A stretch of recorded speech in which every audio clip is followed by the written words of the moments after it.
Imagine a computer randomly selects 5 numbers right now, from 0 to 9. To win, you just have to guess all 5 of those numbers perfectly in the exact order. Sounds incredibly tough, right? But here's the catch. The prize is absolutely massive. You put down just $2, $2, and if you actually match those 5 numbers, you get your $2 back plus $100,000 in pure profit. I mean, it feels like a tiny, insignificant risk for a completely life-changing reward. Be honest, would you take that bet? Well, here is the mathematical trap. If you play this game, you are mathematically guaranteed to lose money in the long run. There's no way around it. By the end of this explainer, you're going to completely understand the concept of expected value, the actual formulas behind it, and exactly how you can calculate the true risk of real-world events. Now, you might be sitting there thinking, wait a minute, why does this happen even if I literally just play once? It's not like probability knows how many times I'm playing. And you know what? That is a super common point of confusion. To clear that up, let's look at a statistician named Carl Pearson. This guy actually tossed a fair coin 24,000 times. He meticulously recorded every single toss, which, let's be real, probably left him nursing a very sore thumb, and he ended up with exactly 12,012 heads. So what was the point of Pearson's sore thumb? Well, it perfectly illustrated a really fundamental rule, the law of large numbers. This law basically states that probability does not describe the short-term results of an experiment, right? If you flip a coin twice, you aren't guaranteed to get one head and one tail. But as the number of trials increases, the actual real-world results get closer and closer to the theoretical probability. Probability strictly governs the long-term average. Okay, let's dive right into this and see how we actually calculate that long-term average. We'll use a super simple example to start. Let's look at a men's soccer team. We'll call the number of days they play per week X. Now, they might play 0, 1, or 2 days. The probability for each of those, which we'll call P of X, is pretty straightforward. Let's say there's a 20% chance they rest entirely, a 50% chance they play once, and a 30% chance they hit the field twice in a week. So, to figure out the expected average, we just add a third column to our data. All we're doing is multiplying the outcome by its probability. 0 times 0.2 is 0. 1 times 0.5 is 0.5. And 2 times 0.3 is 0.6. Pretty simple, right? Finally, to bring it all home, we just add that entire last column together.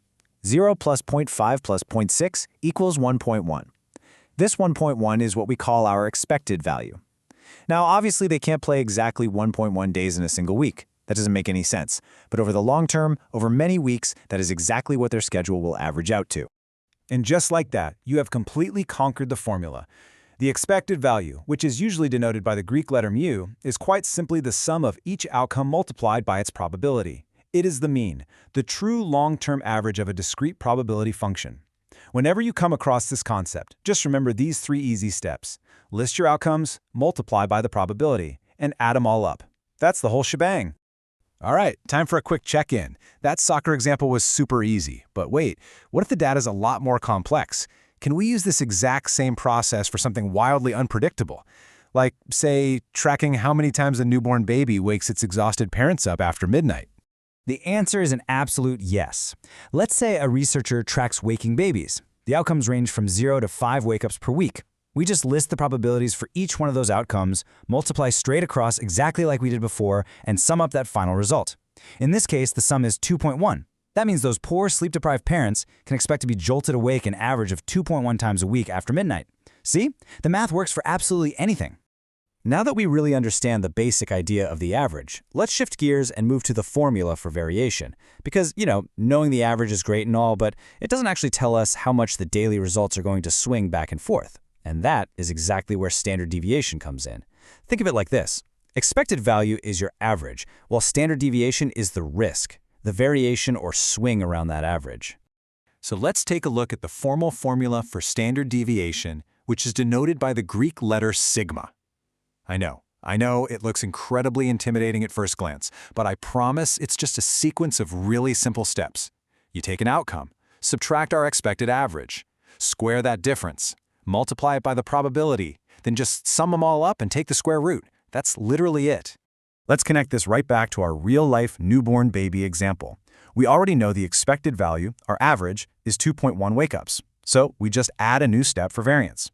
For each outcome, we subtract 2.1, square it, and then multiply by the probability. When we run this for all the possibilities, from 0 all the way through 5 wake-ups, and add them together, we get a total variance of 1.05. And the very final step is just taking the square root of that sum. The square root of 1.05 gives us our standard deviation, which is roughly 1.0247. Now, what does that actually mean? It tells us that while parents expect 2.1 wake-ups on average, the actual number of wake-ups varies from that mean by about 1 time per week. All right, now for the ultimate test. Can we combine both of these formulas to measure the true risk of a high-stakes, real-life event? Let's travel back in time for a second, to May 2013. Seismologists predicted a 21.42% chance of a moderate earthquake hitting Iran within a 48-hour window. Suppose you make a rather unusual bet on this earthquake. If it happens, you win $50. If it doesn't, you lose $20. Let's calculate the expected value of this. Your chance of winning $50 is 21.42%. Your chance of losing $20 is the remaining 78.58%. We multiply our outcomes by the probabilities, add them all up, and we get an expected value of negative $5.01. So even though that $50 prize is super tempting up front, mathematically speaking, you lose an average of $5.01 every single time you make this bet. And this brilliantly illustrates the absolute danger of volatility. If we run our standard deviation formula on this exact same bet, finding the variance and taking the square root, we get a massive standard deviation of 28.72. Think about that. An expected loss of $5, but a wild variation of almost $29. That extreme volatility completely masks the underlying fact that this bet is a mathematical loser from the start. Before we wrap up, let's quickly summarize the key points and tie this all back to our $100,000 lottery question from the very beginning. The actual probability of guessing all 5 of those numbers perfectly is a microscopic 0.00001. If you run the expected value calculation on that game, it results in a net loss of $1 per play. Every casino game, every single lottery, is built on these exact formulas. The variance? Well, that gives you the thrill of the short-term win, but the expected value guarantees that the house always wins in the long term. So, the absolutely crucial takeaway from all this is simply this. Probability does not describe short-term results.